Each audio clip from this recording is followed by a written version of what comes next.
సాంకేతికత వినియోగంతో పౌర విమానయాన్ని మరింత ముందుకు తీసుకువెళ్తానని కేంద్ర మంత్రి రామ్మోహన్ నాయుడు అన్నారు. ఢిల్లీలో పౌర విమానయాన శాఖ మంత్రిగా రామ్మోహన్ నాయుడు బాధ్యతలు స్వీకరించారు. పౌర విమానయాన శాఖ బాధ్యతను తనకు అప్పగించిన ప్రధాని మోదీకి ధన్యవాదాలు తెలిపారు. కేబినెట్లో అత్యంత చిన్న వయసులో ఉన్న తనపై బాధ్యత పెట్టారని అన్నారు. చిన్న వయసులో ఉన్న తనపై బాధ్యత పెట్టారంటే యువతపై ప్రధానికి ఉన్న నమ్మకమని రామ్మోహన్ నాయుడు కొనియాడారు.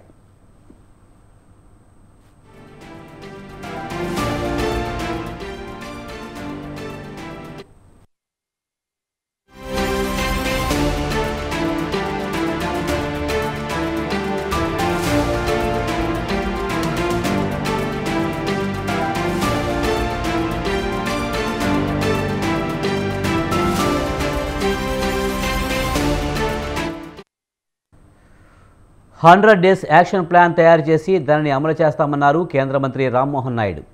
ఈజ్ ఆఫ్ ఫ్లయింగ్పై దృష్టి పెడతామన్నారు.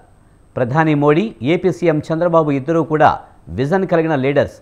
వీరి విజన్ కోసం పనిచేస్తారని తెలిపారు. టైర్ 2, టైర్ 3 నగరాలకు కూడా విమాన సౌకర్యాలను తీసుకువచ్చేందుకు కృషి చేస్తారని రామ్మోహన్ నాయుడు తెలిపారు.